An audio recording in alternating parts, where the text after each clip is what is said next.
On tickets? I don't have any DerbyCon tickets to give out. I'm waiting to hear the loop back, and now I'm gonna stop my stream watching. To I just want to make sure it's actually going.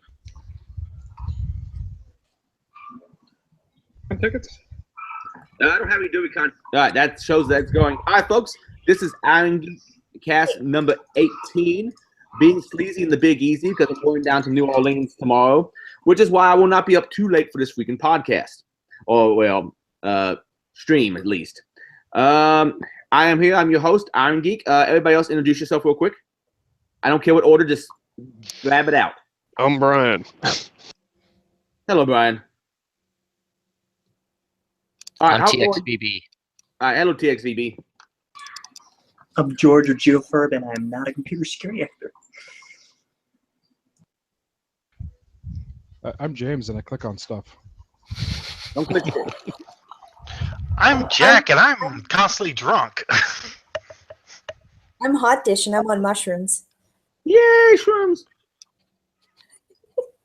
I think that covers all people, right? All right, quick announcement about cons I'll be coming to. I'll be at NOLACon this weekend, May 19th to 21st, and that's down in New Orleans. I love that. I love some crayfish boil. I plan on sucking a lot of head and drinking breakfast margarita shit. Breakfast Bloody Marys. Then after I'll be at Hackers on a Farm in Southern Indiana from Southern/Central Indiana from May 26th through 29th. Then Show Me Con June 8th and 9th in St. Louis, or more accurately St. Charles, Missouri. Then Circle City Con the 9th, 10th, and 11th.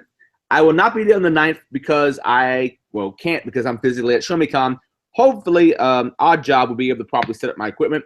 Then I have AnyCon up in Albany, New York on June 16th through the oh crap, I think I have the wrong dates there. 16th through the 17th, I think. I don't think they're actually doing it the 18th anymore.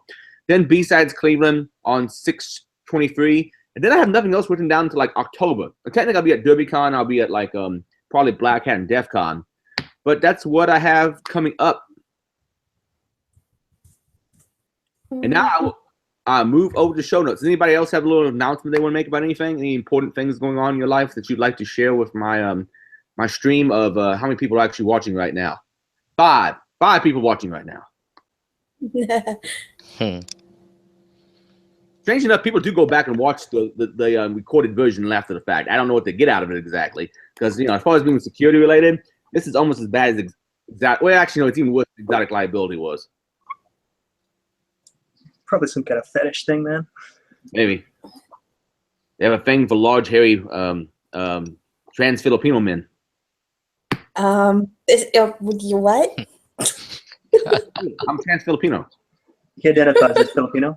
Yes. If Richard Dolezal can identify as black, I can identify as Filipino. I really like all the Filipino people I've met. Large, hairy Filipino. All of that is completely not going to happen anywhere. But okay. But inside, I'm Filipino. Let him karaoke. What if you selectively bred for Filipino, large and hairy?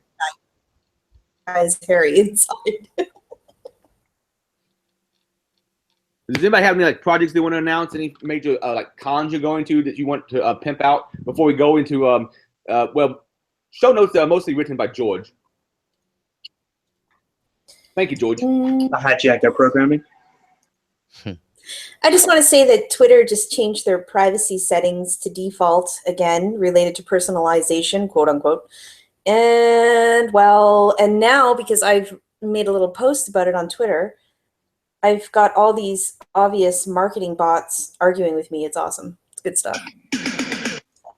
So they actually opened it up so that you have new places that are so they have new ad integration with sites or something like that because they're still desperate to make a profit. So I think that's what the new privacy settings are about. Not so much changing the old defaults. If they did change, no. I mean, they did change they did change my settings to a default without my permission. Oh, you had previously changed? No, it happened today. Yeah, that's what I'm saying. They re-opted you in. Oh, I got you. Okay. I understand company desperation to make money and all that kind of stuff, but they still have to give users the right. And if I'm not mistaken, there might even be some, well, I don't know, I can't speak for United States, but I know in my country there's laws against just sort of opting people in. But that gets a bit sticky because the service is in the United States. And depending on how the Canadian government, either talks to or opposes, or at least lets Twitter know what they require from them as a service that is, also in our country. Like if the users here use it, like in Germany, guys were saying, no, I'm not seeing that. I'm seeing a box popping up asking me if everything's okay, if these settings are okay for them. So they're getting direct hits, like they're getting, basically people in Germany are getting a different pop up. That's because of their different laws. I got you. Yeah, no, I get a pop up that says, I need you to check these settings. And it's got, it had my old defaults, and then it had 3 new options that were all checked. And I just went through, cleared those, got rid of one of the old ones. Yeah, I guess the only problem I have with it is that when you revert to default without permissions, a lot of people won't understand or won't know how to use it. And I mean, I don't know. I think it's a shifty move on any digital asset. Like, I think it's just wrong. Shouldn't ask to have people opt in. Speaking as one of, sorry, go ahead. I was just gonna say there are user agreements wrong enough that I never created an account there in the first place. So, yeah. Speaking as one of the people who likes to abuse user data to do analytics type shit, it's really nice to have it. I'm just saying, like, I don't get super personal with it. I'm just, statistical in aggregate. It's so nice to have this stuff. Yeah, that is fun, man. I know. I agree with you, but I also would prefer to have participant, no matter what, just for even participant permissions. Because it is still research, whether you call it big data or not, that involves participants. Right. Yeah, It's just so much more effective if it's opt out than opt in. It's the difference between Twitter and Facebook, right? Twitter is a giant treasure trove of data. It's widely open. You can see everything. It's beautiful. Facebook is private by default. You have to open it up to public. You can't spider this shit. It's a nightmare. And I know Facebook's got a shit ton more data on the people, and that, your privacy is super violated, but just by Facebook in particular. And so these privacy settings are really just, screwing everyone who wants to take advantage of Twitter's platform to do their own analytics. Yeah, It's at the end of the walled garden. That's not really the issue. But at the end of the day, the Twitter users, YouTube users, or pretty much any site users, you're not the customers, you're the product. Their customers are the advertisers, and they're the ones writing the checks, and they're the ones that the services cater to. So, saying, oh, I think they should do this because it's morally right. Oh, yeah, I agree with you in principle, 100%. But it's a business. That's not going to happen. That's not how they run it. Reality of my demands. I know. I'm aware. I just don't like it. Yeah, I'm with you on not liking it, and that's why I just don't use it. But that's kind of how it is. I mean, you're the product being marketed. You're not the one they're trying to keep. I'm totally okay with them. I agree with you on that. I just I don't know. I think it's just really simple to just ask. I don't know. I'm totally okay with them selling my, whatever I give them to advertisers, hopefully anonymized, or at least telling me how it's going to be used so I can choose not to use it if I don't want to. I just hate the fact that they are Twitter I'm fine with because they really open this up to everyone, but like Facebook, it's so locked down. If you want to get access to that data, you have to be like a partner, and even then they just give you anonymized shit and you do your analysis on these blank things and send it back to them. I want it to be democratized so that everyone can understand what kind of analytics are happening, what's possible, what's not. Because I feel like, with Twitter, I have a really good handle on just how much information on me is out there, and I can manage that. Whereas on Facebook, I don't know what the fuck they're tracking at all. It's totally invisible to me. And not only that, but like a lot of the in the user agreements, you're allowing them to share with partners or whatever. Oh, you don't have an agreement with that partner. That partner's policy can be, we tell everybody everything, and you're allowing that because they're a third party, and you don't have an agreement directly with them. Right. your whatever service like Twitter or Facebook is going to have a agreement with that partner. So like I have tried to go to, for instance, Facebook partners to get information on social networks in Facebook. Like I wanted to go to Spotify. Yeah. Right. So I mean, Spotify, what they do is they collect you, they get your contact list.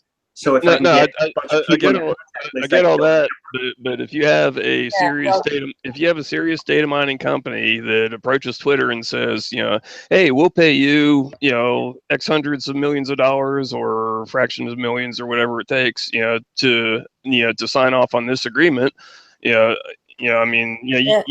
can't necessarily become a partner and get the same lucrative, partner data that other places might. Right. Well, so that's what I'm saying is, Facebook has. You could also be the State Department and just upfill the staff at Twitter with staff that used to be from the State Department. That works too. Then doesn't even have to be State Department. Yeah, you could be Russian hacker group or NSA, CIA. But so like Facebook, right? They've got their own partners that they share their special data with, not just the regular API. They've got their own whatever the hell they're collecting, and that's one thing. But so the other thing is like there's people who have access to all sorts of data through Facebook, and they'll offer data out. And you've given them permission when you used whatever app through Facebook or whatever app through Twitter, and they know a lot about a whole lot of people.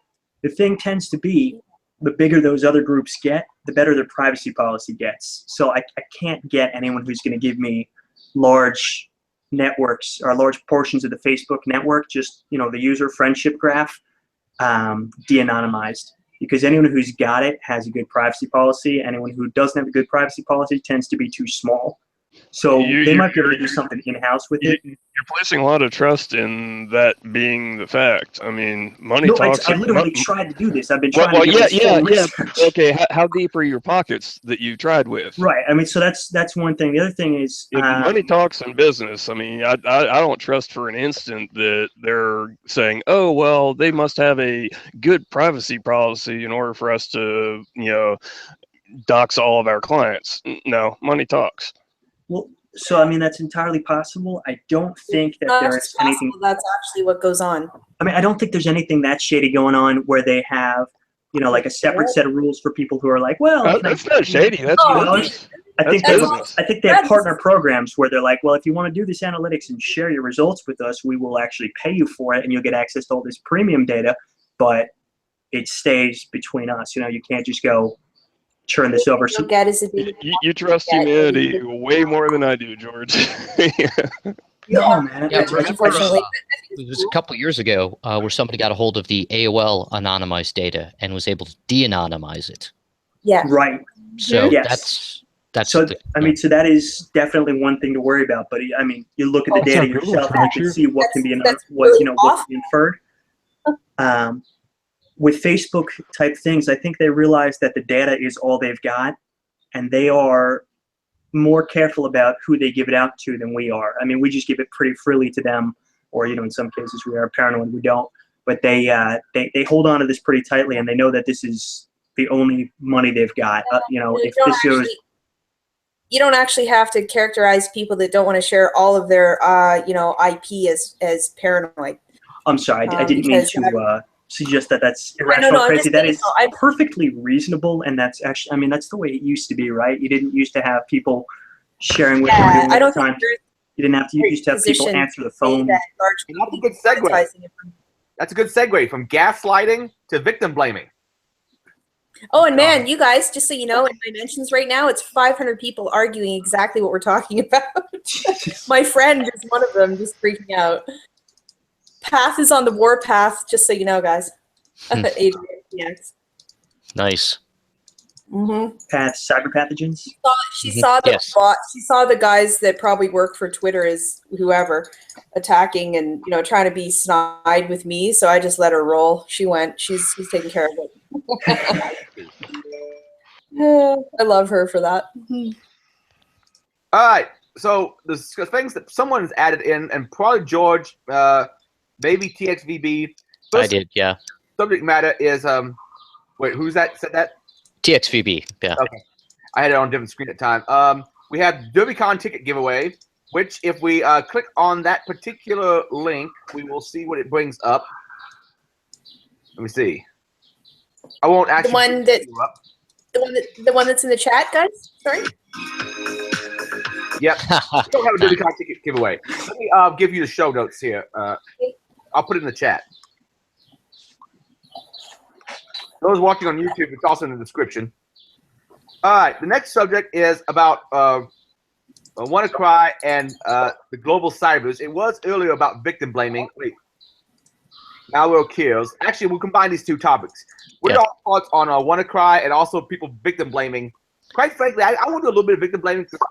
All right, if you have users to click on any email that's sent to them, and if you have SMB open to the public internet. Yeah, I mean, come on. Oh gosh. What's your thoughts on it? I don't want to discuss this. I've been discussing it for days now. So I'll kind of hang back. I'll let you guys talk. Oh, do you want to cry about it? Well, I had a little exchange with the lead at Amazon today on exactly this, about the difference between, actually we were talking about user blame, and a couple of people that are fairly well known in the community are saying, you know, the thread I linked in the notes. Yeah. Yeah. Oh, okay. Yeah, they're shaming. Oh, okay. Yeah, they're shaming. You know, there's a couple of people, noted individuals, I won't name them, doesn't matter, that are shaming people. You know, and then the other side is there. But anyways, I talked with him because you know, he seems to have taken sort of the same position as me, that no, there has to be responsibility. There has to be. It makes no sense. You say, oh yeah, you know, and I know TX has the same vibe on this. But I mean, I kind of, you know, this people are like, oh, you can't ever blame users or companies for things going wrong, but at the same time, if I go out and I get drunk and I hop in my car and I drive it and I crash into somebody and kill their dog and all the things, who gets blamed? The car manufacturer or me? I mean, there has to be some personal responsibility for using and dealing with this technology and equipment. I mean, so I like the stolen bike analogy, right? I mean, so if you lock your bike, it's a lot less likely to get stolen. It's not perfect that it's not going to get stolen, but it's a lot less likely. So imagine, you know, you got to take your bike to work and you're a doctor or something, you know, you get people counting on you, and you decide not to lock your bike. You just roll in the dice hoping no one steals it. Well, it's certainly not your fault the bike got stolen. You didn't steal it. If you stole it, you'd have a bike. But if you can't get to work and take care of the patients, you know, clearly you had an obligation to them. You had a responsibility, and you're not doing everything you could to fulfill it, because if you really were, you'd have taken some security precautions. Yeah, I like that analogy. So it's when bad security practice gets in the way of you doing your job, yes, blame the victim, man. You got a job to do. You're responsible up to some point. I mean, it's you got to show due diligence, right? If everyone's locking their bike, lock your bike. If nobody's locking their bike, well, you know, clearly you're doing what's expected of you. So we can't really yell at you, but yikes. Yeah, and some of this, you know, kind of comes back when you read through the thread is, you know, all the excuses and reasons and things businesses give why they can't patch. Yeah, we've got this really old software. Legacy software. You chose not to upgrade. I mean, that was a choice. Yeah, I mean, that's fine though, but you just gotta appreciate that if you're not gonna upgrade, you're still responsible for securing that. So you're gonna have to segment it somehow. You're gonna have to insulate it from the threat. You're gonna have to recognize that when you choose to keep that legacy hardware, you're putting those systems at risk, and you have to do something to mitigate that. But when you have the person who's in charge of the C-suite saying, "Hey, it works fine. We'll just deal with it. There's not enough money in the budget to upgrade this particular piece of software that's crucial." And that's fair. I mean, that's going to happen. And what that means is that person is bad at their job. No, they're mitigating. There's a difference between patching vulnerabilities and mitigating risk, right? Right. If patching a server is going to cost X amount, and having that server compromised is going to cost X amount, they weigh the risk factors, right? They weigh the risk factors and then drop down some money on insurance. But you know, you didn't hear that from me. Right. Well, and there's also the cost of the downtime versus the risk. Right. Even if it does make financial sense to patch it, it doesn't necessarily make sense to patch it right now. Correct. And that's the biggest problem that most basically administrators have is yeah. finding that medium between what is an acceptable risk and what is a not acceptable risk. Right. I think that decision-making process is going to be rudely interrupted when insurance companies decide what the decisions will be soon, because they're starting to get more of a handle on, the sort of gray area and they're watching these discussions too.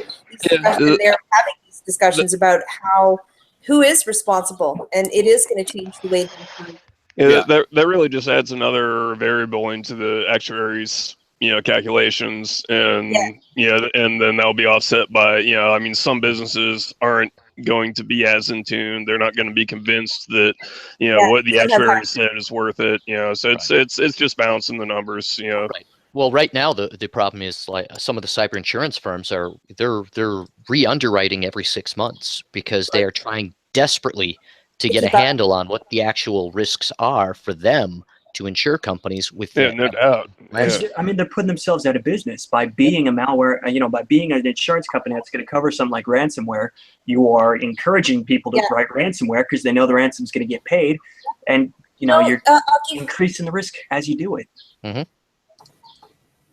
I'll give you an example of something that I witnessed back in 2010, just really briefly. When we all witnessed, I don't know if you guys did, but I certainly did, when a lot of the geo fencing and geo apps like Foursquare, so on and so forth, when they first started coming out, the media loved it because the insurance companies were like, oh yeah, this is great, because if I can show that this person is being careless with their personal information on the internet and therefore their house gets broken into or so on and so forth, I mean, they started leaning towards that, and basically a couple of us responded to it and debunked most of it. But my point is, though, is that of course they watch and they are looking for ways to increase anything and everything. Yeah, I know what you mean about it just being a check mark, a new thing to look at. But I do think we're going to see major changes in the way cyber insurance is done. Yeah, without a doubt, we'll definitely see changes, but it's going to be a back and forth because they're going to have, in addition to finding out what is the appropriate amount to charge to offset the risks, they're also going to have to see how that impacts the number of policies they can actually sell, and find that balance too. So it all plays together. Also, just of course, just the inflation based on media alone. I mean, it's just ridiculous how much. Well, it's not ridiculous. I mean, that's just the way it goes, right? The media is gonna. I mean, look what's happened in the past week. I would say that's gonna impact insurance in a major way. Insurance companies have kind of been here before, not obviously in this exact Texas situation, but there's new advances come out in automobiles, or when the interstate highway system was developed, or when different states had different drinking laws. I mean, this is what insurance companies do. It's a different criteria that's changing their variables, but I mean that's what they pay the actuaries for. Yeah, no, that's a good point. That it's just a new thing to deal with. And I mean, things have been considered as complicated as well in the past, whether it was technology or whatever it is. Oh, yeah. But yeah, that's a good point. Oh yeah, Adrian, I put something in the chat for you. Oh, okay. I'll go look at it.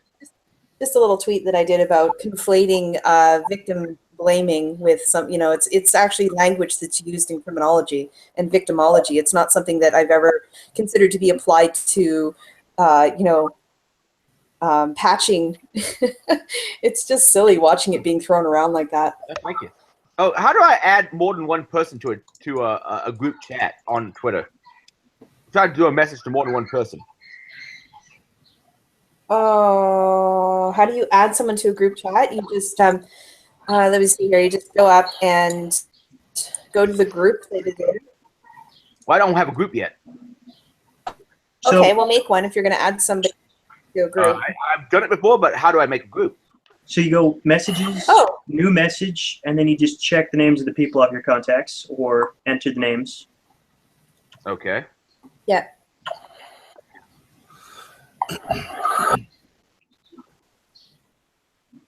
I can do this at a later time. Go ahead and continue the conversation as you were doing it. So victim blaming, very different in, social versus business fields. And I think it's a contextual thing, I would say. Just because the language comes from a field called victimology. It's not a field into itself. And it was basically first co-opted by feminists who, ran around saying, oh, it's victim blaming, it's terrible. Even if, victims themselves, and this is a fact, this is just reality, victims do actually do stupid things. So, it's not a black and white dichotomous, it's not a choice. Victims are all innocent, or victims are all victims, or, it literally is. Some victims do dumb shit, and that's why they're victims. Well, sure, but it's not. They didn't do the bad thing. They just put themselves in a position where the bad thing can happen to them. I think the big thing there is, don't blame them for this happening because they didn't choose to do this. Every single event is in context. So every single event has different variables, different situations. All of it is context. I fully agree. That's how the criminal justice system works as well. Yeah, but if you hung SMB off the internet without a firewall, I'm gonna blame you. Sorry. I'm with you. It's if bad things tend to happen more to dumb people. Why? Well, I'm sorry, that was all I had. Yeah, no, it's being dumb doesn't pay. It's you put yourself in a position where this is gonna happen to you. Yeah. Well, I wouldn't say that all victims are dumb. What I'm trying to say. But. So what I'm just saying that, if you're dumb, then you're probably going to do irresponsible things more. And if you do irresponsible things more, you're more likely to become a victim. So I'm not saying victims are dumb. I'm not saying victims did something wrong. I'm saying that the more things you do wrong, the more likely you are to be a victim. Well, it's also not just that, not just having SMB forward facing on the internet. It's also what you do internally on the network. So if you're still running SMB on the inside of your network, you're fucking dumb, especially on an enterprise system, which is why I want to fucking choke my employer. But that's beside the point. Yeah, the whole thing about, I don't want to get into it anymore, the semantics of it. It's not even actually semantics.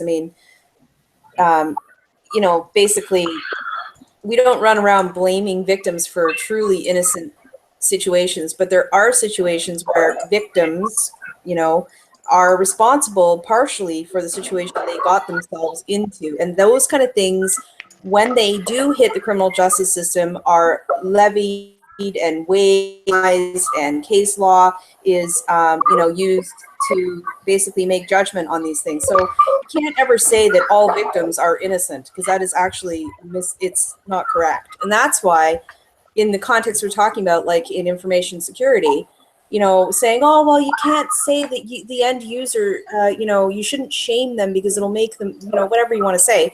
I think it's highly irresponsible to just create this culture where nobody, wants to be responsible. Because how dare you, what if it happened to you? Well, it also creates a culture where, everybody clicks on everything because nobody's held accountable for anything. So you have users that are just like, click all the things. It's okay.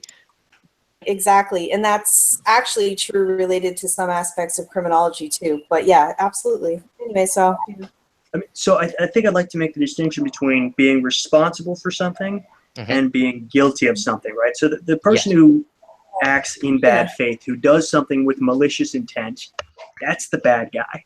Correct. The person who has acted irresponsibly and left themselves open to exploitation by the bad guy, or even who has been super responsible, but the bad guy was very good at their job and fucked you over anyway, that's the victim. So no matter how irresponsible the victim is, unless they are enticing the bad guy, literally trying to get the bad guy to commit the crime, in which case they themselves are, somehow culpable, then I guess I'm taking it even with the word victim at this point. But anyway, because like back to you've got your SMB hanging out on the internet. That's like me leaving $100 bills out on the sidewalk in front of my house, and somebody takes them. Right. It's like I'm a victim, but. Yeah, I should have policed my cash. If you I was an idiot. you are responsible. Yeah. Right. You didn't lock your bike. You sure aren't, the criminal here because your bike got fucking stolen, but you might be a little bit responsible for what happened. Like, there are steps you could have taken to reduce the risk. And it's not your fault, but you could have reduced the risk. But I used a bow knot to attach my bike to the telephone pole here. Right, but the whole debate on that thread is, there's almost this feeling that we can never blame companies or people for getting viruses or, doing. There's no responsibility. I mean, that's why compliance exists, right? Like with this SMB thing, you had to deliberately expose SMB to the internet. Correct. Yeah. Like, there's no router on Earth that I have ever seen comes with SMB just like, hey, come on in, sure, whatever. How many firewalls or routers? It's not just exposing them to the internet. One person gets their machine infected. No, one person gets their machine infected. They're already inside. Who cares what your firewall does? That's a different story, though. And that's where you got to worry about. That's what's going to infect 1,000 machines behind your firewall. Saying, like, you left a $100 bill out on the front street and then somebody came by and stole it. It's more like you left a $100 bill in your house and then, like, someone else in your house opened a window and the guy crawled in and stole your money. Well, no, you left a sign out in the road saying, "Hey, there's a $100 bill on the couch." Because there's no sign. There's no sign. I mean, because the machine that gets infected is one sign. Someone was just randomly walking by. The first machine that's infected, because they clicked on the email and got the direct infection, didn't need the SMB port open. That's the same guy. That's the same guy stealing $100 bills. You just tell your neighbor's window open too. They're the ones putting out the sign, so there definitely is a sign. No, because as soon as they get infected, it's the $100 is gone. Now they're going to the next house on the block. Look and see if their windows are not the rate that I seen it spread on one particular segment, but that's beside the point. So they called the crew. Basically, it doesn't matter what you do on your firewall. It just takes one ignorant or stupid person. It can be an honest mistake or a malicious mistake or a bonehead mistake. Doesn't really matter. It just takes once that malware is in on one machine inside the software center. I didn't realize how many software suites still rely on SMB1. And that I was just going to say real quick what you said about it doesn't matter what kind of mistake it is, right? And that's what I mean about everybody today, anyways, in the past couple of days, typifying everybody who does any manner of those mistakes on the spectrum, whatever it's smart, stupid, malicious, it doesn't matter. In the end result is you can't call them all victims. It doesn't work like that. Victims have contextuality and they have responsibilities, and especially when it comes to technology, of course they have responsibilities. It's absolutely ridiculous to say they don't. I mean, you're still the victim of a crime even if you did something really stupid and it happened to you. It's just you're not very pitiable. Look, there's two kinds of people, right? It's either they were compliant, in which case, the attackers, the standard is to blame, or they weren't compliant, in which case, you fucked up. Well, okay, if we want to talk, so shit happens, a criminal event happens or whatever, whether it's on the internet or not, and then it goes to court, and then everybody has to, prove within discovery that something bad did happen, blah, blah, blah. The end results are not all the same, and neither is the people coming in all the same. There's different levels of responsibility that exist for a reason, and the same thing applies for sure. It's for sure, but, the victim is always the guy whose bike got stolen. It's, It's I'm just saying I don't like the use of the terms in order to sort of downplay the level of responsibility that needs to happen, whether it comes from end users, vendors, management. It doesn't matter where it comes from. Whether it's it could be all levels of all of them need to be responsible. But I just think that it's the language that's being thrown about is sort of social justice warrior bullshit being into information security, and I think it's really unfortunate because it's just you can't do blanket generalizations like that. It's the difference between getting your car jacked if you had it locked and they hotwired it, and if you left the key in the ignition and the thing was running, right? So in both cases, you're the victim, your car got stolen, but in one case, the insurance is gonna be like, you were a fucking moron and we're not paying out for that shit. It's highly disingenuous for anybody that works for a vendor to run around saying, "Oh, you're victim blaming."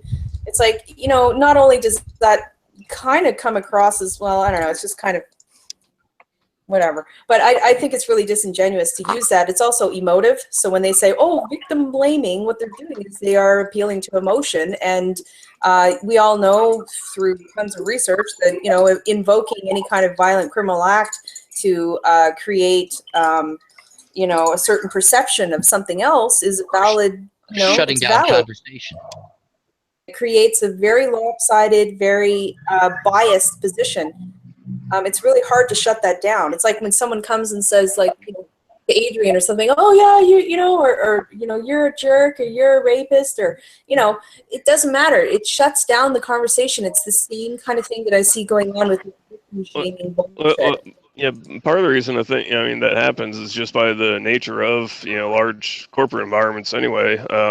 Yeah, because you might have, you know, like where that emotional appeal is often higher up on the higher up on the ladder compared to where your security training will be. You know, you might have a star sales guy that's bringing in buku bucks to the company and getting all kinds of contracts, and he doesn't know jack shit about security. And for him to lower himself to doing the security training that would have prevented an incident, you know, is, you know, he's going to latch onto that emotional, you know, virtual signaling, screaming victim, whatever. You know, that's going to be higher up on the list and hit his radar before security training will that might have prevented it. You know, it's just kind of the way the environment is. You know, it's, you know, I'm not all saying that's right. Another thing they were bringing up was they were trying to correlate and saying that, well, you know, the age of the company has something to do with their ability to execute on being able to protect your environment, which is total bull. The company I work for is over 100 years old.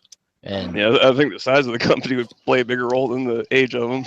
Yeah, the size and the bureaucracy in place of the and company. not even that. It's well, yeah, not necessarily. Complexity of the environment. You're generally, yeah, right. That'd be better. And it's not even, and it's not even complexity either. I was waiting for that to be said. It doesn't matter size or you know, how many stations, or it doesn't matter what it is. I mean, the complexity within the systems you're dealing with is obviously going to be, you know, what you're dealing with.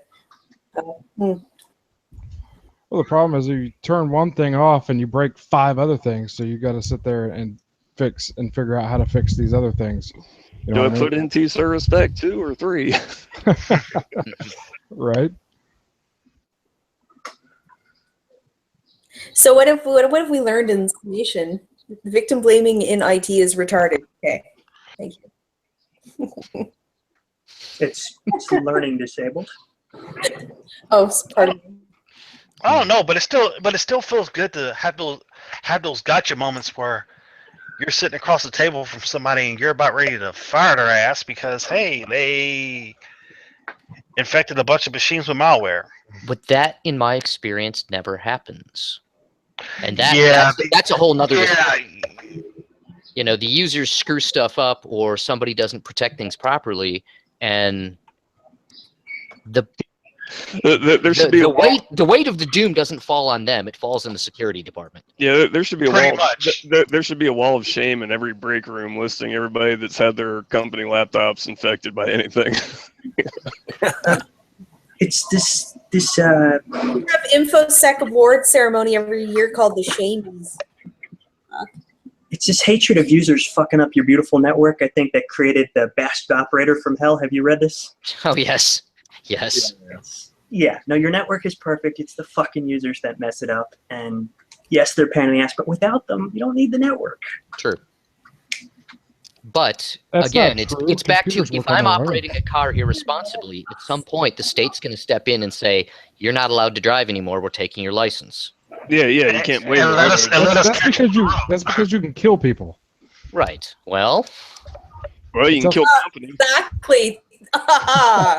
Yeah, no, you got to read Bastard Operator from Hell, man. You can kill your users off too. True. Yes. Oh. I need a PFY.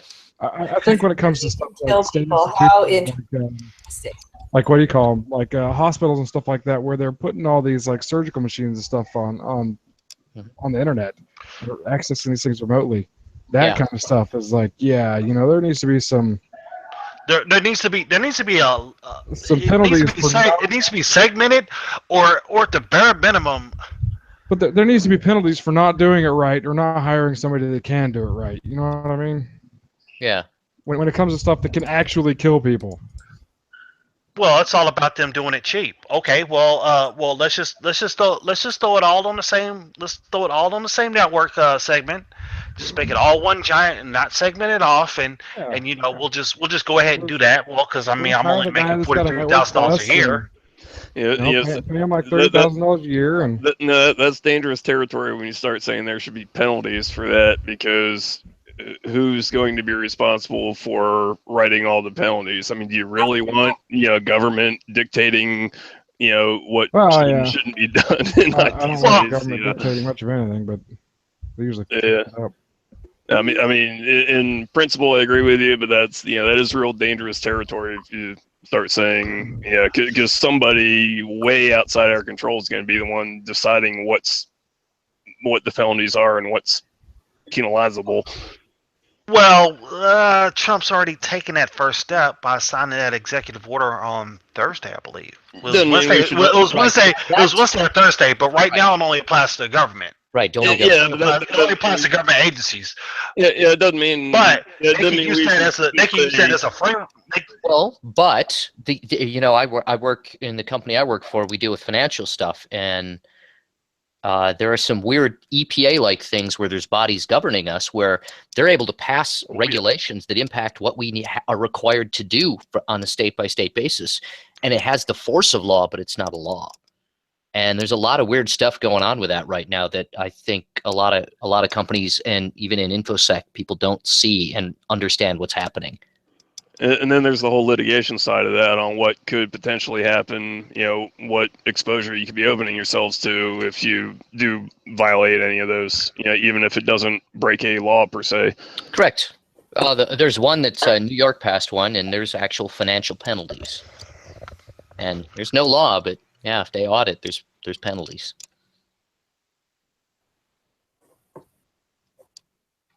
Yeah, it's kind of funny to trace who gets those penalties too, because they don't have anything to do with the process. Mm-hmm. Right.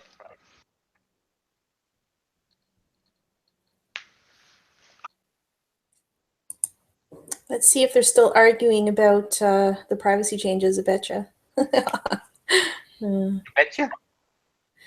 I betcha. In other news, I cut an avocado today, and my hand is not bleeding. Nice. Good job. So you want to go over some of Leslie's article? Yeah. I read some of it.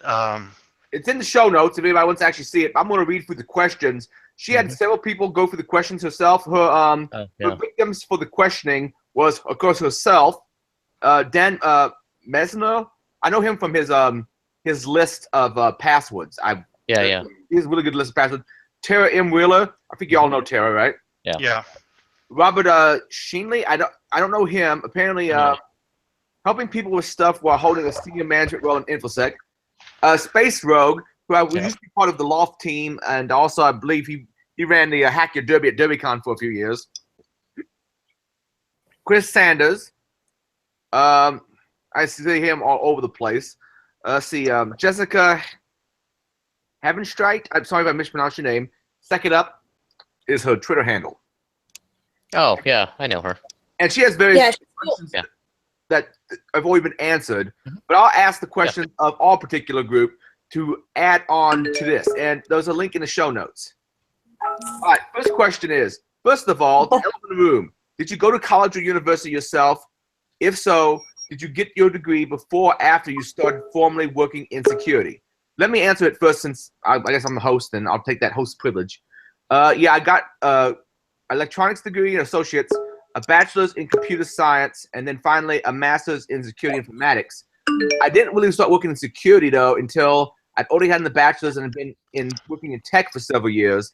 I didn't actually start a real security job in like 2012, despite the fact Irongeek.com started in 2004. My master's in security informatics, though, was about worthless. My computer science and all the studies I did for various certifications I got along the way, I think actually did give me a lot of background So I started off with more of a help desk / system administration background before going into security. Someone else decided to answer that question. I got a degree in operations management, so I got a business degree. And I graduated before there was SSL, and the web was like a year or two old. So I got into information security a couple years, about 98. So yeah, there really wasn't there wasn't any training at the time. Everything I learned back then had to be hands-on.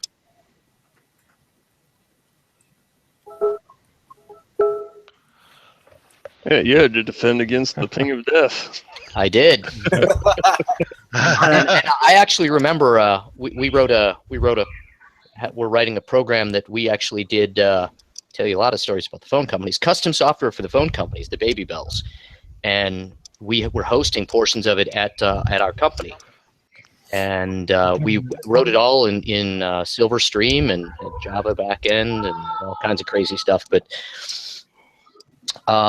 I remember one day one of the developers came over and he goes, "So you've got the system all backed up, right?" And I go, "Yeah." He goes, "Well, I was working on the development site and I heard about this new thing somebody came up with or discovered called a SQL injection, and I tested our program." And he had dropped the entire database. He then, of course, wrote sanitization stuff, to protect against it, which was very cool at the time. I mean, this is like 2000, 2001, something like that. I'm sorry to interrupt. Adrian, can you kick Akashic from the stream so that he can rejoin? I think he's having some trouble. Okay. Uh-oh. Okay, let me see how I kick him from the stream. Eject. Eject. Bye, Akashic. Oh man, we should have muted him first, just so we could get feedback. Yeah, I mean.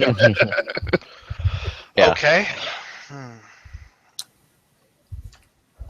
Well, I guess I'll go next. I did go to college, and I have an associate's in computer network security and forensics. And I didn't get started working into the security field until this year. And that was after 5 years of doing pretty much technical, hands-on, and network administrating.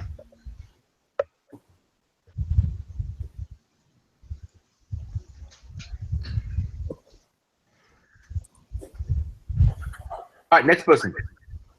Don't be shy.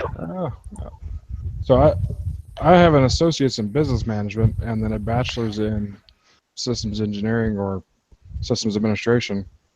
And I was already working as a systems administrator before finishing my bachelor's. And I have not officially became a quote-unquote security personnel, but I do a lot of security where I'm at. And I have no degrees and no certifications, and will likely stay that way. It depends. If I really need to appease somebody, I might change that, but haven't needed them. Not currently working professionally in the security field, but definitely have an interest in it and like to keep my thumb on the pulse, what's going on out there, and play around at home, stuff like that.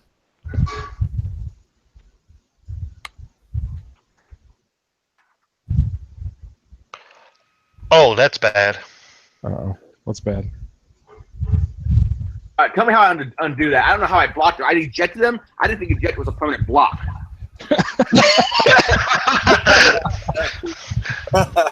I think you could open up the Google call window and unblock him from there.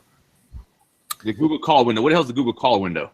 If you go to your Gmail account, you should be able to see like the chat that's going on with our Google Hangout. And there's a person icon in the top left-hand corner next to the camera. If you click on that, you can select the individuals there, and you can unblock from there. Make sure you accept all those shared Google documents as well. All right, I'm not seeing it, man. I got the chat up for our current thing that's going on. I don't see a Akashic flow. I mean, what did I bring up him? Maybe he thought by getting kicked that he was blocked from the channel.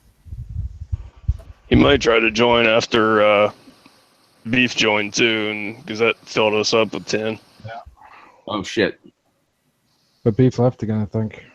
Yeah, we're down to 9 now. You could join now if that was the case, but no, I'm here. For a while we had 10 in here.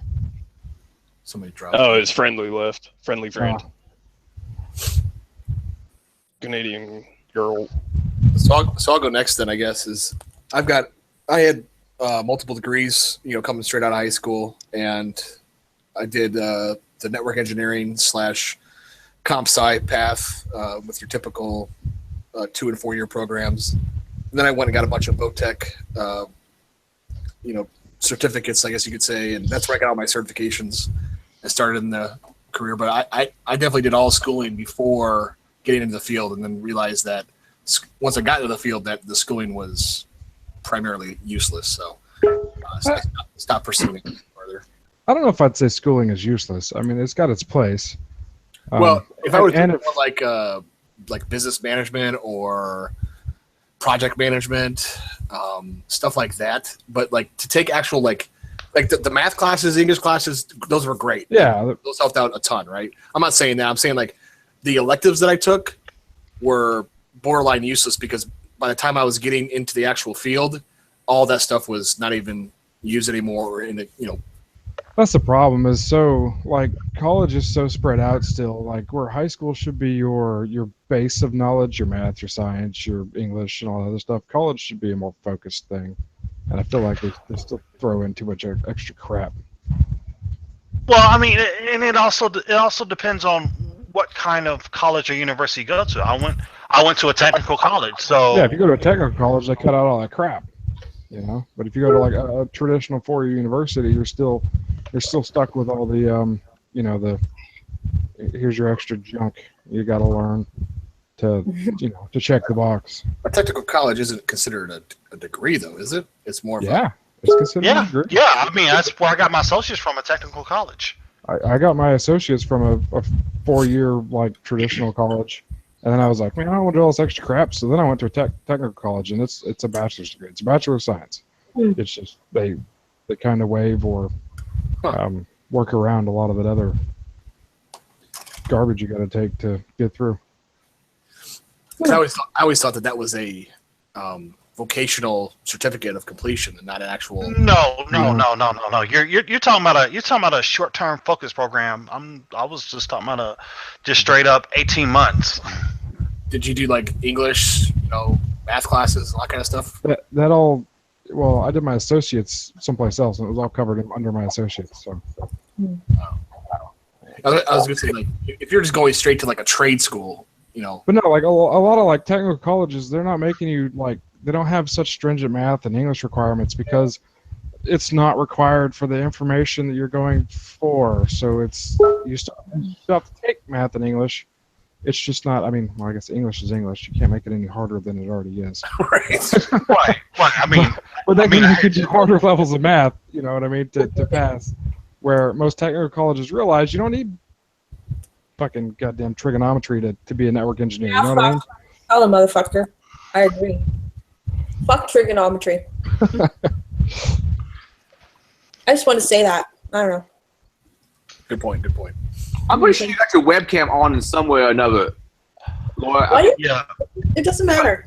Okay, I'm just saying your avatars are not speaking. It's on. I've already tried there. There you go. There's the top of my head because I can't. I tried to change my profile picture so it was my face, and I can't. It just isn't working. I don't know why, but when I join Hangouts, my avatar is ridiculous. It's definitely on. You could see the graininess. You got one of those. You got tape over it. Wait a minute. What are you guys seeing? Because all I can see is the top of my head. And when you're talking now, that's what I see. But before, it looked like you had a camera in a dark room. I have a little sticky from silence over top of my cam. Yes. There you go. So what are we doing? You guys are all talking about school? Yes, we're asking the various questions from Leslie's little article and continuing on. Okay, did everybody answer that question? And Akashic Flow, I hope I didn't permanently ban you from the cast. We have to figure this out. Yeah, if you check the control room, you might be able to get him in from there. That's the only thing I can't see. Well, let me ask the next question, then I'll work on the control room, and we'll figure this out, okay? All right, next question in the list is, based on your experience hiring entry to intermediate level InfoSec professionals and working in the field yourself, where do you fall on the spectrum of extremely pro-college, somewhat pro-college, neutral, somewhat anti-college, and extreme anti-college? All right, let me put this out my way. As far as just basic college or getting a comp sci degree or even maybe some kind of information assurance degree, having a bachelor's or an associate probably does open some doors for you. Good to get some background knowledge. Also, it kind of proves that you can sit down and seat, show up to the class in time, hopefully, and get some stuff done. So it's kind of a nice little HR get past the filter. When it comes to master level stuff and people offering specific degrees in InfoSec, a lot of people don't know what they're doing. A lot of my InfoSec professors were worthless. There was one guy, Apu Kapadia. He was awesome. But in general, a lot of them were, worthless. I'm still a proponent that a college degree is at least something to get past the HR filter, and you should probably try to get at least a bachelor's because it's become the new high school diploma.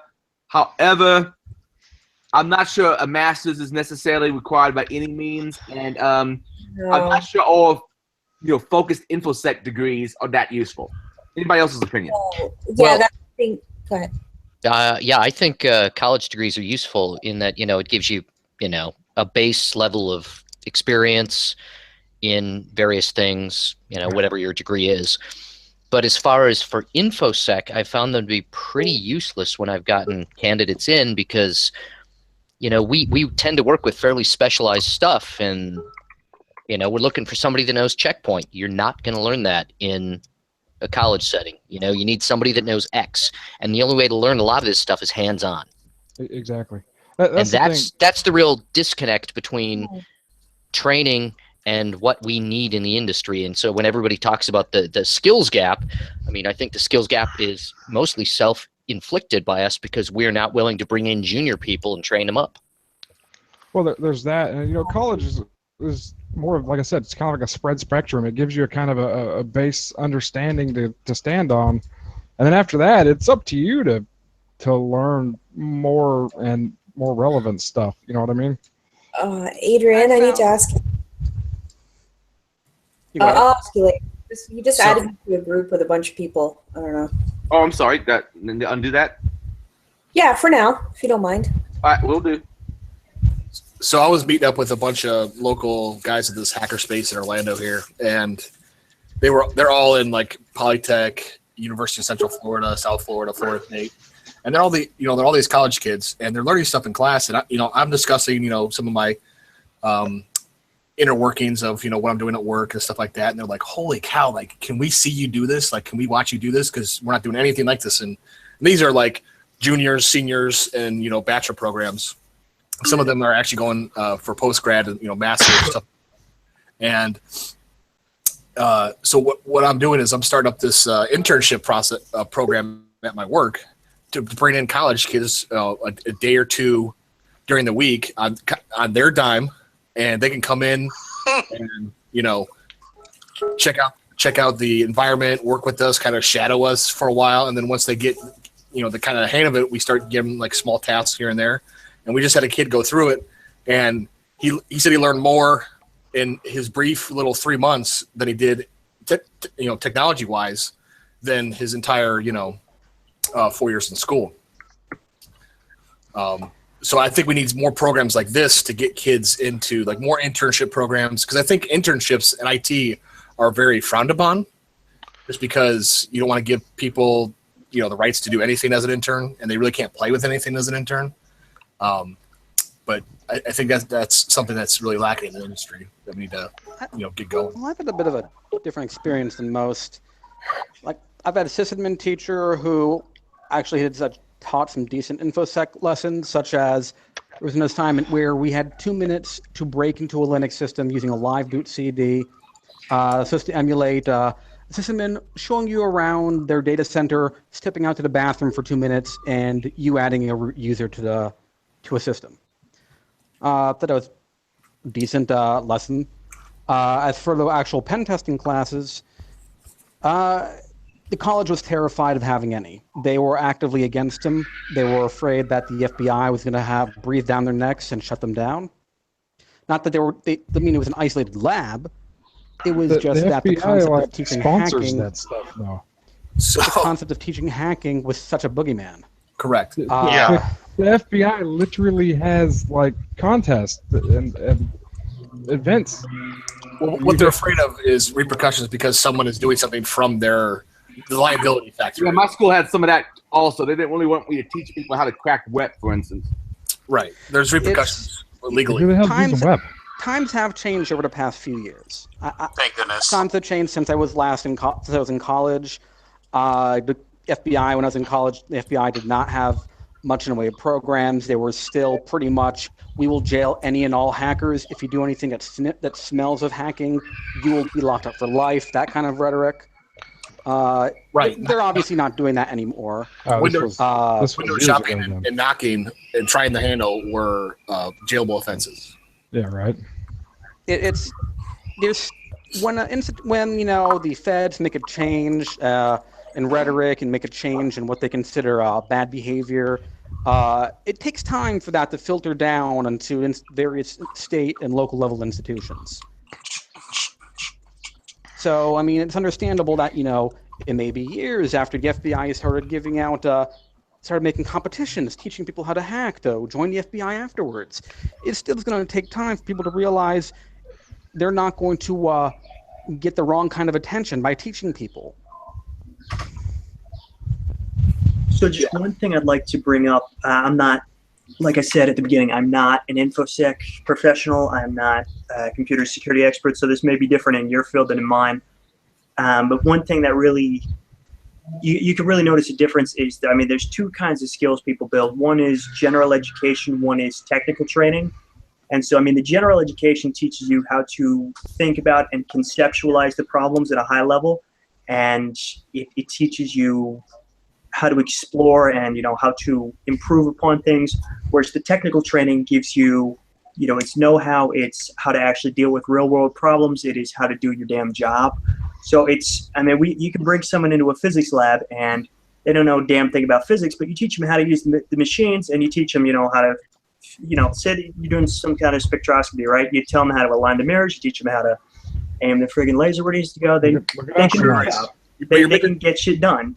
They might not know how to analyze the results, but you can, train them through that. Someone who's got a concrete understanding can, show them the steps, and then they're good. They are set to work.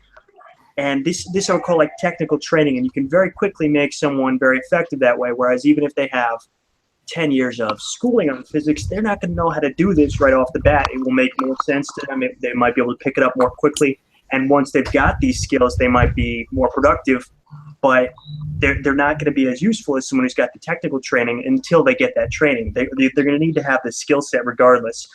And I feel like in InfoSec especially, you guys seem to have a huge technical requirement where you have to know how to do a shit ton of things, and you're not learning this in college. So it's that college degree doesn't really make you set. But if you've got that college degree, it's going to give you some high-level concepts that might make you more effective at your job. Am I close? Am I far off? Can you? I don't have any degree in technology. And Fifi Hellman. But you're very close. The biggest problem with IT is like when you're saying like you're able to conceptualize and kind of at a high level work through a problem. If you don't know even the basics of what you're working with, you're never going to be able to conceptualize it, right?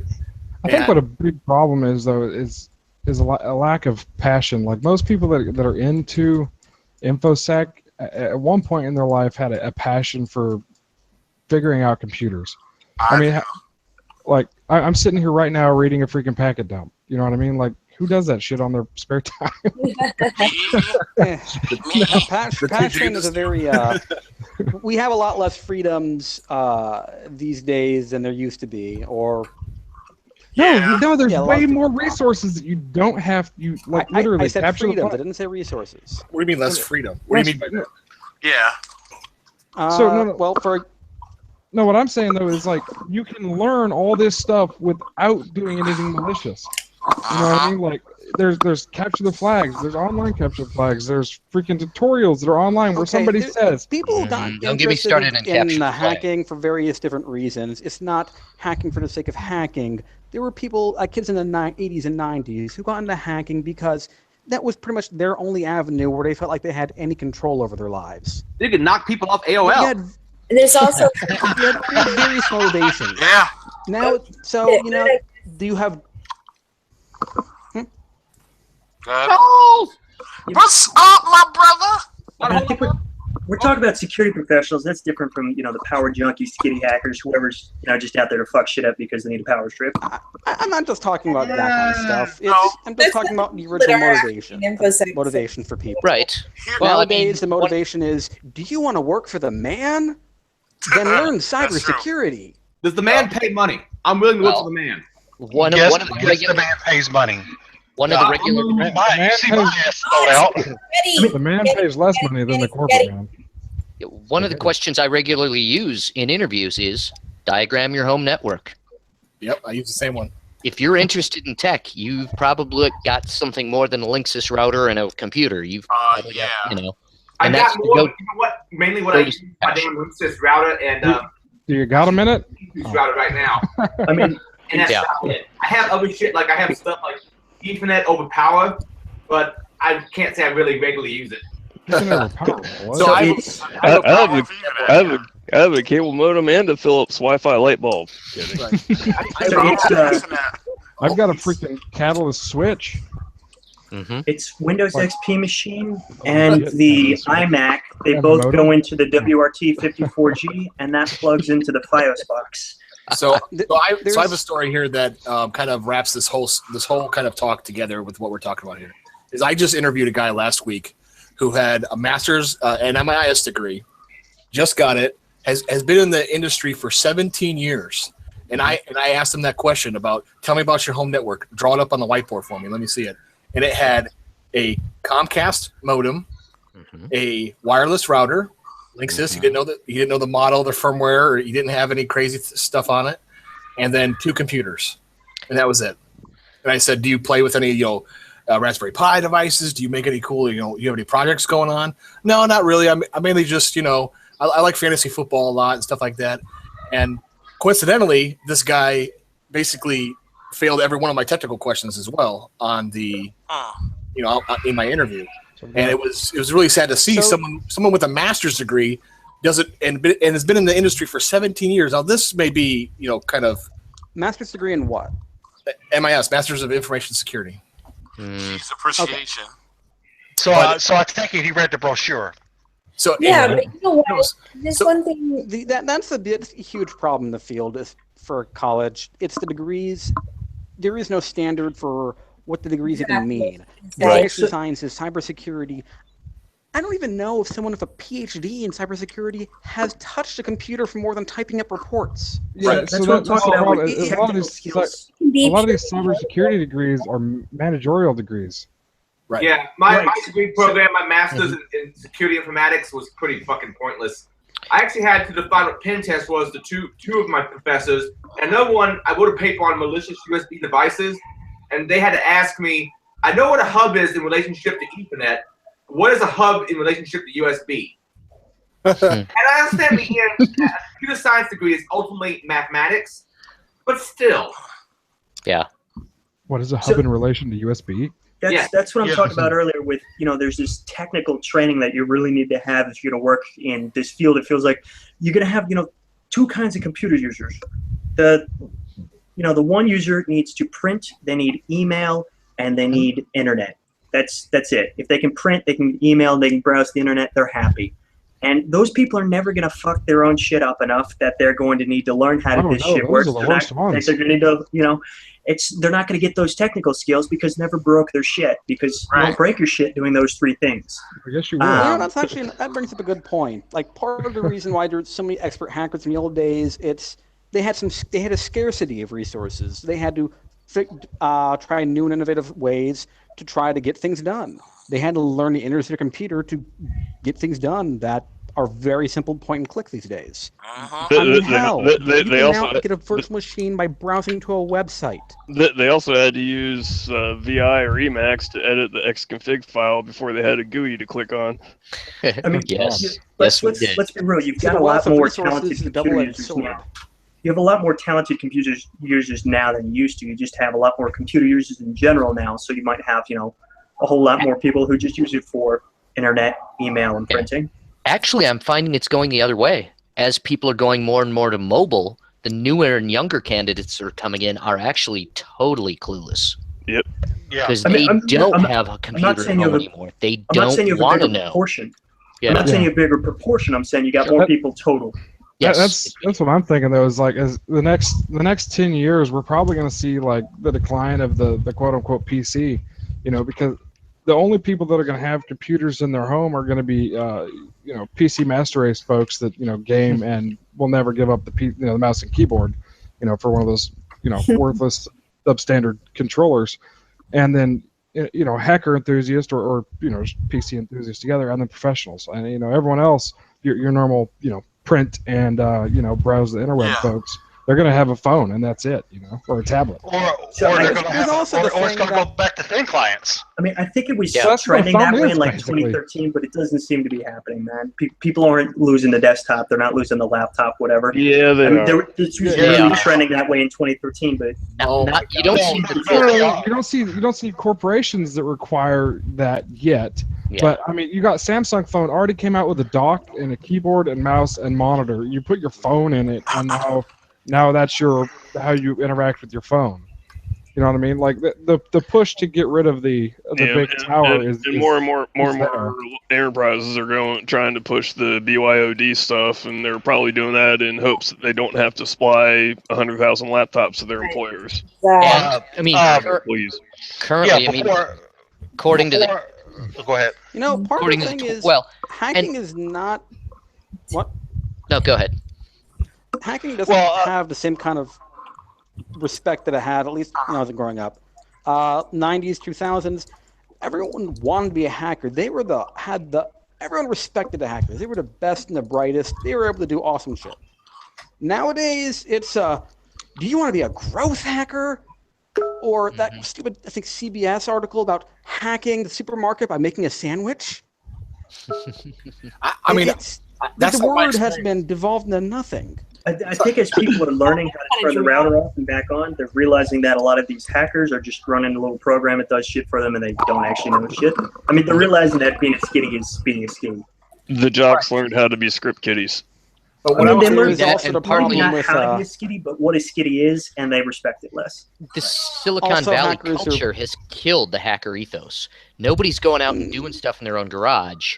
They're going out with an idea and then trying to get money, and then and then selling it off to whoever's bigger. Right, and the Menlo Park ethos has damaged it, but they weren't the only ones. Right. Yeah.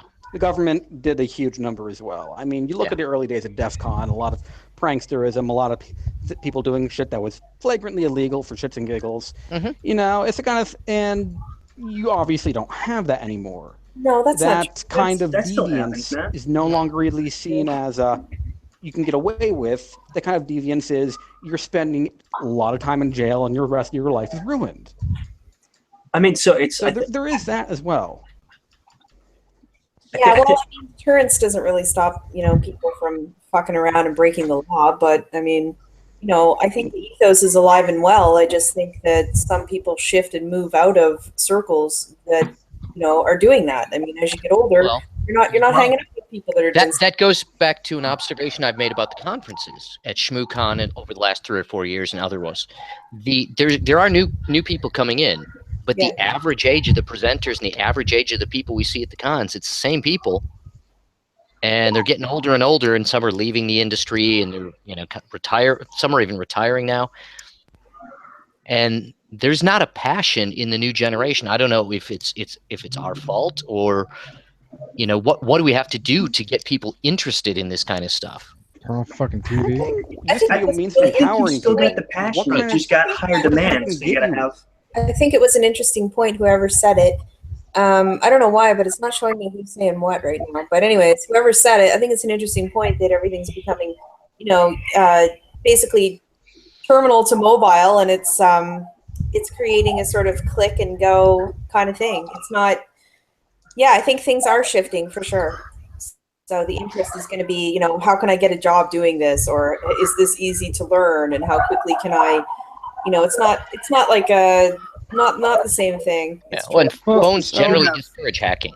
Dude, you have so many like school recruiters and a bunch of these guidance counselors that are just pitching cyber. Yeah. That is also poison. That is pure poison. And because they pays the most, just like being a doctor or a lawyer used to be. Cyber is now the hot job market to get into. Right. So, I mean, I think the demand outpaces the supply. That's why you have that. Cyber policy? Right. Cyber, one of the 50 dozen different technologies? Yeah. What does cyber even fucking mean as far as the job goes? Don't get me started. It is absolutely just poison right now. I went to go audit a few technical training classes from a local training facility over here, and on the wall they had all the list of all the documentation for all their classes that they offer, and there was at least like 9 papers up there that said cyber security, cyber forensics, cyber management. I was like, what? What the heck is all this stuff? And it was all. I have an idea. That's the reason why hacking is no longer really cool. It's you have these lawyers that go in and try to redefine all the language. Yeah, it's been corporatized. Exactly. It's not just corporate type; it's government lawyer types who they're the ones leading the charge, not the technology people. I think that there's a contraction. I think there are still people that are hackers and do stuff together, and they exist, but it's a contraction now. It's like it's a small people. And like I was saying, it's not cool anymore. It's actually leaving room for the people who. It's almost like a renewal. We've got people that are doing it again. But I think part of the problem is kids are coming out and learning, and a lot of them are now growing up on iPads and tablets, and those things really they discourage hacking. Exactly. Not really. I mean, you have to work pretty damn hard. In and of themselves, they're not very open. They're not general purpose computers where you can just let your imagination go.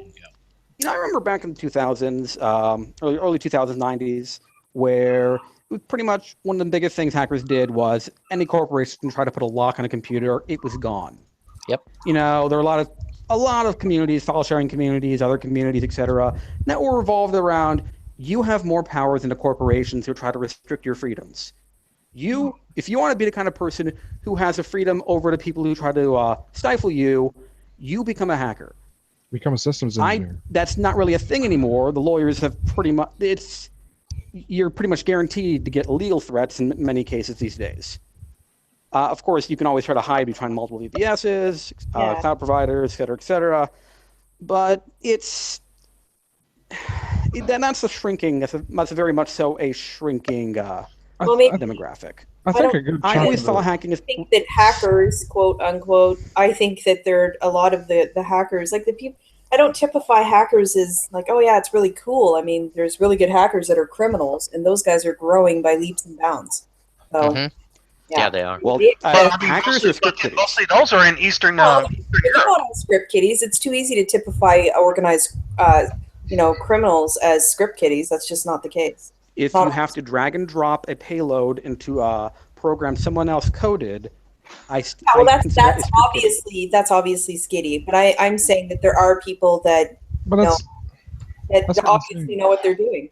Is I think part of it is, back in the 90s, 2000s, you kind of had to, if you didn't know how to do it, you had to either go find somebody to show you how to do it, read a book on how to do it, or figure it out on your own. Now you just go to Google and freaking GitHub pops up, some guy's Python script there, and you run it, go, hey, it worked. You have no clue what the fuck you just did. Yeah, that's true for like the angry nerds, the young kids that were getting picked on. I was one of them, and back in the day that had been where I was. But once people figure out how to make money through malware, that started. The big organizations got the high value criminals in that aspect, and they're definitely not the skitties.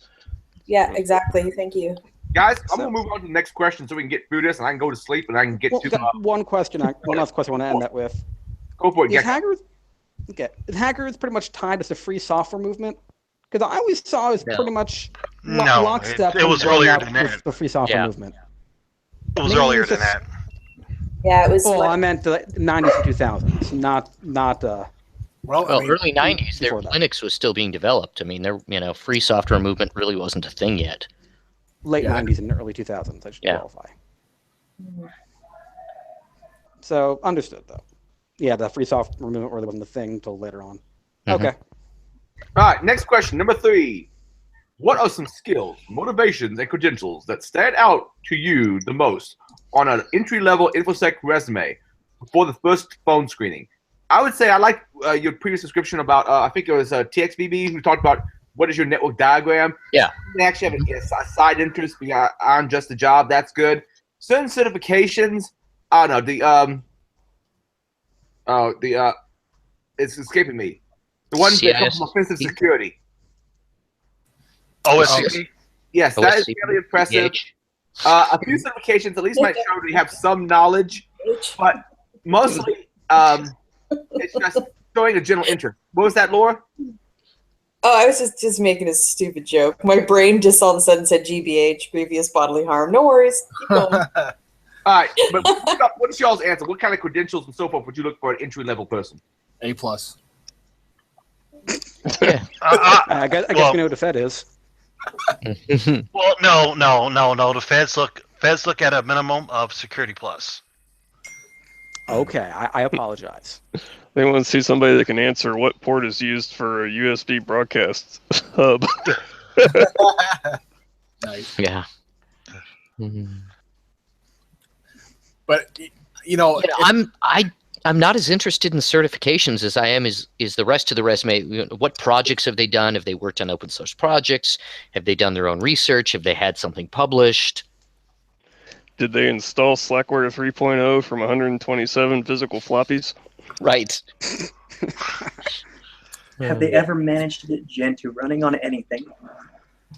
Yes. I mainly look at experience, and if they note any projects that they worked on or were a part of. That's the biggest thing, because nowadays certs used to kind of mean something, but nowadays they're they're a joke. The 24-hour get your A+, N+, S+, and Google Plus cert. OSCP still has some value. I mean, yeah, there's still some value, but people can take them in 10 hours and know nothing. Yeah. If they can explain how a fork, step you through how a fork bomb works, what the function actually is doing, that's probably going to put them way ahead of any A+, Net+, S+. Right. It's like the guy in the interview the other day that I was referring to, didn't know, been in IT 17 years, didn't know what port SSH ran on. Yeah, we had one of those. We also asked him what's the difference between TCP and UDP and got a blank look. Oh gosh, that's not a good sign. No, that's some pretty simplistic shit. That's like I read the Networking Plus book, and I mean, well, how would you not know that? Oh, you like know what? your stream stopped it, and you said you read the Network Plus book, and. How would you not know the difference between TCP and UDP? Oh, yeah. You know what the great thing about UDP jokes are? I don't care if you get them or not. I got that one. Oh. Yeah. All right, going back, I'm scrolling down to see what the next question. As far as go ahead. Okay, I was going to say skill sets on resume. I just want to see what the mix and match of what they actually studied is. Like looking at any accomplishments, achievements. Is it policy based? Is it technical based? If it's technical, do they have something more than the very bare basic stuff that should have been the first month of freshman? And that weeds out most people. True. All right, this next one. Can you think of a situation in which you might recommend that an entry-level person who's interested in security not get a degree? I can think if you have a lot of military experience, like you learned a lot of shit while in the military, maybe. No, because I still couldn't get past the HR firewall until I got an associate's degree. So I would recommend it just because the HR thing. Yeah, bare minimum. Are you saying certifications or degrees? Sorry, I missed that part. Just a degree. Degrees. Yeah. As soon as you qualified for the job, stop, right? So, I mean, if the job requires a degree, get the damn degree. But, once you got that, Get the other degrees if you think it's going to educate you more and you really want that, but if you don't need that. Education when you don't have a full-time job. I mean, there's a certain thing that can be said for pursuing more than what you got. Like, for instance, if all of a sudden didn't have my current job, I have enough of the degree that I could go teach. It'd be a pay cut, but then again, I could live off it still. But I mean, you also got years of job experience. You can be like, look, man, I've done this in a professional setting for all these years. I can do this shit. Regardless of whether or not I have a degree, you can trust me on this. Well, teaching, I think, requires certain. Right. No. So for teaching, yeah, but I'm saying if you can get a job doing security without whatever degree, I mean, just go ahead, right? I mean, my degree is I have one more class to do, mind you, but mine's in criminology. And, yeah, it's not, I don't know. I think it depends on the person, honestly, their level of creativity as well, and being able to problem solve. Because I think one of the common themes I hear is that it doesn't matter what certs people have, if they can't problem seek and actually diagnose and, come up with a solution to the problems. A lot of those degrees are useless and certs. Yeah, pretty much. Yeah, problem solving skills are definitely required. But as far as the degrees go, I'm almost willing to say having even just a general business or accounting type degree, provided you have an opportunity to show that you have problem solving skills. Just knowing the business side of things and how the money trail follows. I mean, at least for a large environment, that would probably be more of a plus than saying having a tech specific degree. I totally agree, because I think that one of the, and just this is my perspective, remember, I'm not a technologist, you guys know, but from my perspective, I think that I think problem seeking is one of the things that is missing, actually, because they don't teach how to do that. And that's because I was great at problem seeking. I pointed out all kinds of problems. But nobody solves. That's what I mean. You got to be able to find the problems first before. Nobody solves it on their own anymore. Everyone just Googles it. You know what I mean? You get a problem, you Google it. You get a problem, you Google it. You don't do any of this stuff. I don't think that works for the flowchart jobs, where it's A and B. But if you actually have to think in your job, that's worthless. Google really is not always it's totally thing. fine. It's like they're replacing the library. Well, it's totally fine to Google it. Just keep reading. Don't be like, all right, that's how I solve it. Understand what went wrong, how to prevent it, how to move on from there. One of the disconnects is being able to convey your ideas, and how does that fit into the overall picture of whatever it is your organization is trying to achieve. You can do all the things you want in technology, but if you can't actually, I don't know, I see the people that are really successful are able to blog, and they're able to, and this is just an observation, I'm not saying, some people don't want to do that kind of thing, but I see I really like it when I see people sharing information with each other on blogs, and I think it's really important to be able to take academia and academics, for example. And I think I was talking with TX about this, how in InfoSec academia, there's a real connect between InfoSec academia and InfoSec in practice and, in our social media community. I see totally different papers and information coming out that people in InfoSec don't even see. It's strange. I bet a master's degree in Google Foo would be really valuable. Yeah. Right? OSINT. Yeah, knowing how to Google is awesome. Oh, you need to Google. Man. Yeah. You need to Google how to Google one day. The things you could do with Google is crazy. Sorry, folks, I actually dropped out, but I'm back. Welcome back. Oh, we were trying to replace you with Janie or someone. Ah, shit. Yeah, Janie's a new Irongeek. Are you saying Janie's prettier than I am? Yeah. No, yes. She's got a stronger shitlord attitude, man. That rugged masculinity to her. She's definitely a serious shit lady. And we wouldn't make fun of her for milking a milk goat as much as we do you. Never letting that go. I still see some of the hacker kind of stuff with hardware hackers. The whole older hacker culture is still with the current hardware hackers. Look, there's more hacker culture now than any time in the past, man. It's just what you got is, the more people in the technical field are not the hacker type, because you have the demand has outpaced the supply. You need the professional need for people to do that job is so high that you don't just get the hacker type people anymore. You also get, people who just want to do it straight, narrow by the book, get their job done, don't give a shit about the underlying concepts, don't really want to explore. Yep. So it's also we've noticed that supposed to fewer of them, but there are more of them. No, we've noticed that in the local community. Because there's big Fortune 5s here, and they're not involved in the local community. I know they have big IT departments. I know that they have big security departments. Ask me to name who works for any of these big companies or who I could contact if they had an issue or I've ran into something. Don't know. They're the kind that are, like you said, doing their hours, going home, drinking a beer. No passion. Yeah, it's like what's the Do you think that could be fixed if better marketing? What's the security group? I don't think it's a problem. I think it's you just don't have enough people that are passionate about it, and you need to fill the demand. Right. Well, yeah, we have wage slaves kind of people who only want to get into InfoSec just because it's been advertised as, do you want a lot of money or come join InfoSec? Or in some cases, are you a stay-at-home mom with only 2 hours a day to do learn something? Then work for you. Then enroll at UMUC and get a degree in cybersecurity. And then what they don't tell you is how stupid you look when you try to get a job. But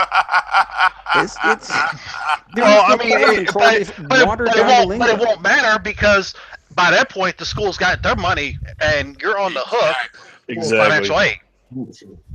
Yeah, that's why the school system in the States, because I'm in Canada, is totally different than ours up here. It's bizarro down there. I don't even know how people navigate it. Well, at least we don't have ITT Tech anymore. Yeah. Thank God. I'm sorry. Yeah. And I hope nobody's an ITT Tech graduate and don't feel no kind of way. But that was literally a scam upon a scam upon another scam. It was a diploma mill. Give us the money and private college. We'll look out for you. We still have ICT Tech. It's just like a few 20,000 of them now. Yeah, like I've met people that they're like, oh yeah, I have my PhD, and they're like, oh yeah, where'd you go to school? Just having casual conversation. I went to blah blah blah blah, and I'm like, oh, what's that? And it's where I don't know, in my country in Canada, like a degree is, you have to. It's not. There's no such thing as an easy route to your first and second degree or any of that. There's not like there are schools up here that do that kind of stuff, but I don't know. You can still get I'm watching like Jordan B. Peterson up there and so forth. You can still get a gender studies degree up in Canada. Yeah.